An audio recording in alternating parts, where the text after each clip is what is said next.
Hello, this is Maggie Wolken with Chanute Elementary School's internal and external communications.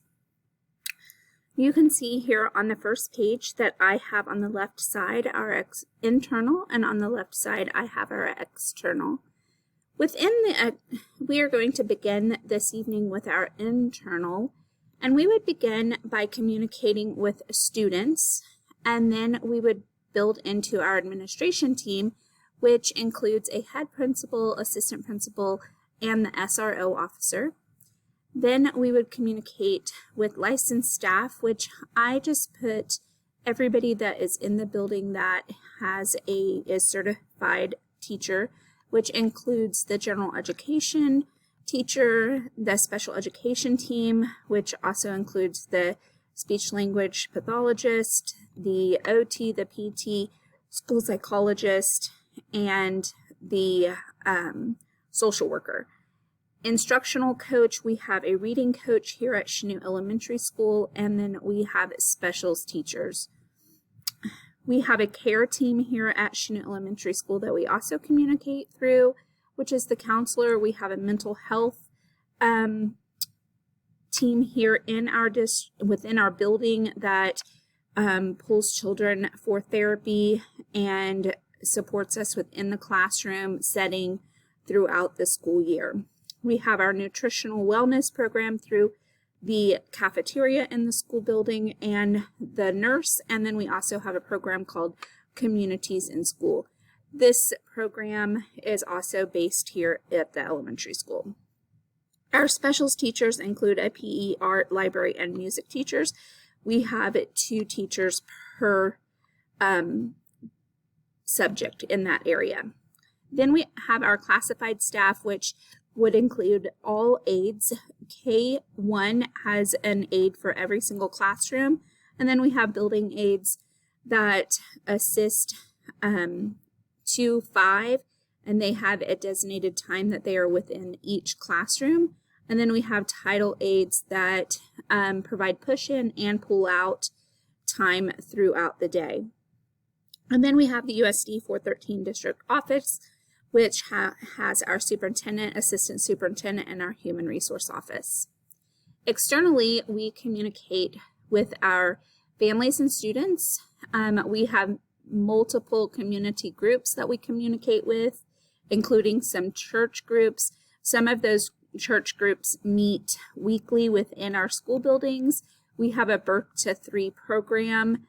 We have a Parents as Teachers program. We have the Community Health Center, which is not currently based here in Chanute. They are building a building right now in Chanute. However, we would communicate with the Iola and Pittsburgh office, and that also they provide our dental services throughout our K-12 buildings. And they do that dental work right here at this school. We also have the Southeast Kansas Mental Health Office here in Chanute that we work with closely. We have a Chanute Cherry Street program, which is an after-school program and a summer school program that is free to all families. And it is a church-based program as well. We have Neosho County Community College, the Kiwanis, and the USD 413 Foundation. That foundation is right now housed right here in the elementary school. However, they work with pre-K through 12th grade. Non-parent people that we may communicate with is the city of Chanute, the police and fire departments. Anytime we are giving a fire drill or tornado drill or any type of drill throughout our day or year, we have to communicate with them. We also do communicate with the Neosho County Sheriff's Office because we are a rural community and not all students live within the city limits of the town. We also communicate with Neosho Memorial Regional Medical Center, EMS, and the Neosho County 911 office. We have added a 911 office here in Chanute, and so we have one in Chanute and at the Neosho County Courthouse, which is in Erie, Kansas. We have our diverse community members, and then we have our district office, which is where our public relations office is also out of.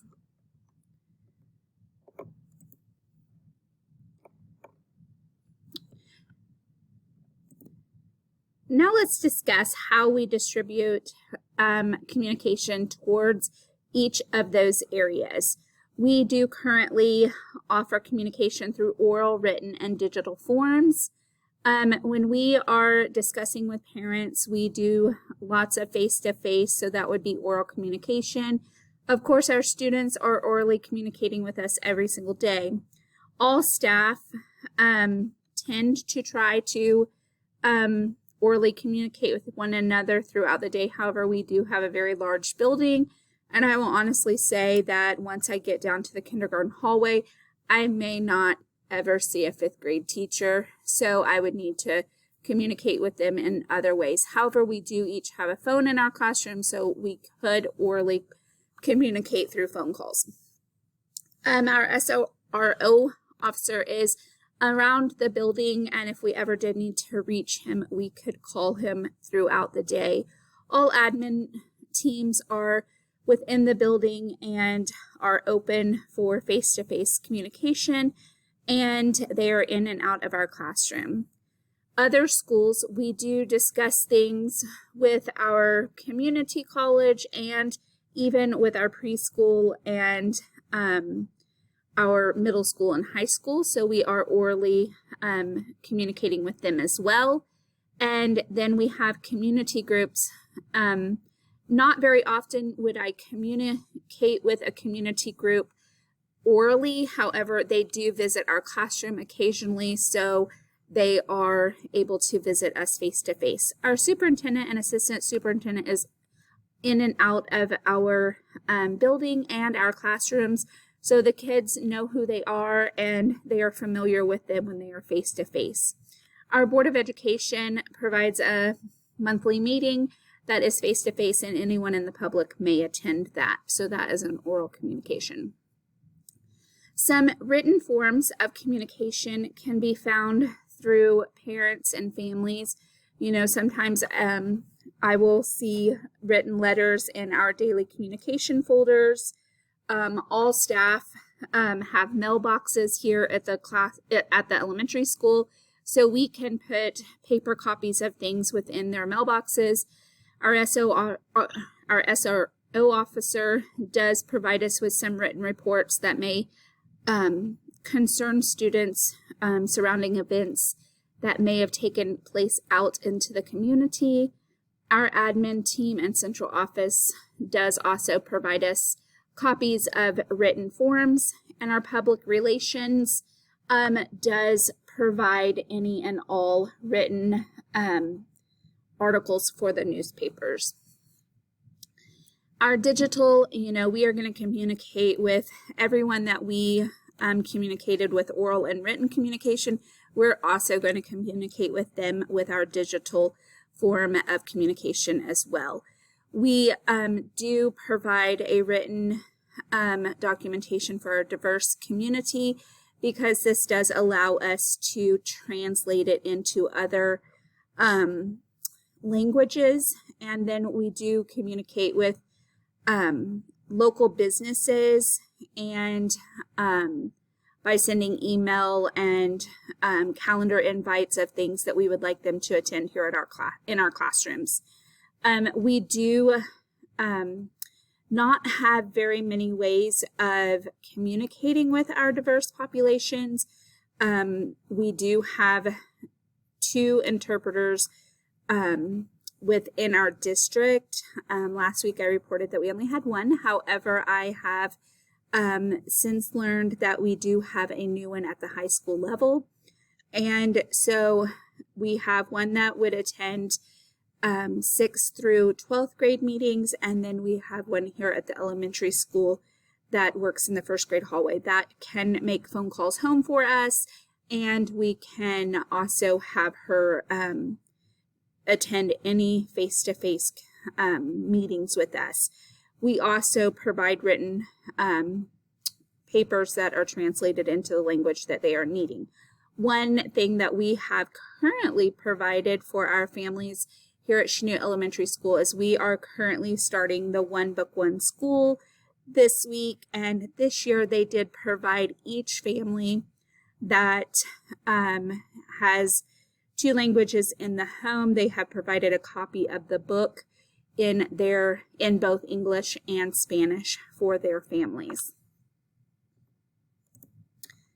Now let's talk about a 2-way communication. I have divided this page into 2 different ways. I have put it into, at the top, we are going to talk about the ways that I feel USD 413 communicates well. And then I'm going to talk at the bottom of the page on how we could make some changes to communicate better. So to start with, we all think about the current and future success and well-being of each student and adult within USD 413. And that starts at our building staff and administrators. And then our district staff and administrators are always discussing ways to make sure that our current and future students and adults are successful. That goes through our building leadership team and our PLC and even into our district PLC meetings. Our Board of Education, that is an ultimate goal for them. And at every single meeting, they go through our strategic plan and make sure that we're hitting every single one of those areas throughout our agendas. Our parents, they definitely want to see that their students are being successful, and they participate very well in parent-teacher conferences and discussing ways that we can make sure that their students are successful. Our care team here at the Chanute Elementary School also is very open with teachers on what can we do to provide interventions or enrichments to make sure that we are allowing each and every student to be successful each and every day. So that care team includes the mental health team and the counselors, and so they create our student improvement plans, and we gather together to determine ways for them to be successful. Engaging with families, diverse community members, and school personnel to strengthen student learning. Of course, that comes from our public relations at the district office and our building staff and administrators. Community groups, having them come in and teach about their diverse status throughout the community. They are in helping us teach lessons in our classrooms or helping guide small groups. Also, again, this is where our care team also comes into play. Supporting school improvement, again, all staff members, this includes certified and non-certified. We really believe that our students' day starts the minute that they step onto a school bus, and that we have to communicate that positive learning day from the minute that we see them until the minute they get home. So we are including our certified and classified staff into every part of our school improvement plan, and that would also include district staff from the district office and the Board of Education. Our USD 413 Foundation, again, they provide all school supplies and any supplies that a teacher may need, and they also provide funds for some dinners and things for sporting events, and they also provide field trip opportunities within every classroom.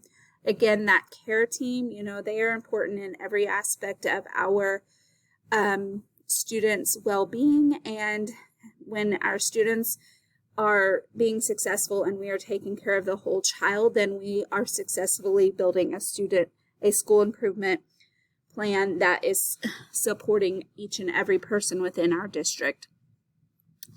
Advocating for the needs of our school and community. We are going to hear positive things from all building and administration and that care team. The USD 413 Foundation does a tremendous job Again, this is when our community groups come in, and then our police, fire, sheriff, and EMS, they do a lot of hands-on activities with us, especially in the lower grade levels, and they are very available at the high school level also, just to teach about some of the new things that are happening out in the world today. Some areas that I think that USD 413 could do better at communicating with. Let's start with the current and future success of a well-being of each student and adult. I think we need to start including our students in this process. We are always engaging with our parents and staff and everyone, every adult. However, sometimes we leave the students out of this equation. And it's important that they know exactly where they're at and where they need to go next to be successful every single day. We are really good about including the college in our upper grade levels, especially at the high school. You know, every high schooler has the opportunity to take college classes while they are enrolled at Chanute High School. However, the only thing that we have here at the elementary school is reading buddies for the girls basketball team comes over, and then we have those college students that need to do observations here at the school. But I think that we could really start to use those college students to just start building social skills and community ways around our building. Also, just to help build social skills amongst the kindergarten through 5th grade. Engaging families, diverse community members, and school personnel to strengthen student learning. Again, I think that this we could incorporate our students, and we could definitely incorporate our principal leadership team. This team is built up of our 4th and 5th grade students, and they could help build activities and nightly fun nights to engage families and get them into our schools outside of school hours. Communities in school used to do a wonderful job at doing this. However, you know, they are just so bombarded with helping parents with ways to live and get by just on the daily basis. You know, how am I going to pay rent? How am I going to get gas? How am I even going to get to work? But it would be so helpful if we could maybe bring some of their aspects right into our engagement activities throughout the calendar year. USD 413 Foundation. This foundation is a wonderful, wonderful aspect to our community, and it has taken over our PTA. However, since COVID, I feel that we have slowed down on our engagement nights, and I think that they could definitely help us build more activities throughout our calendar. Supporting school improvement. Again, we definitely need to get those students on board, because if they are on board, it's easier to get everyone else on board. And sometimes students learn more from their peers than they do by adults. So we need to get those students on board, and then they're going to be able to get their parents involved and get them on board to help us find different ways for school improvement. Advocating for the needs of our school and community. Again, we just have to get better at including our students. At an elementary level, it's kind of hard sometimes to think, oh, K through 5th grade students may not be able to advocate very well. However, they are sharp little guys and gals, and they can probably come up with just as many ideas as us adults. Once you get those students involved, the parents are going to come right along, especially in the younger ages. Again, this is where communities and schools can help us advocate for our school and our community, as that organization is right out there with parents. Again, I think our foundation can help with this as well. And this is my presentation on internal and external communication for Chanute Elementary School.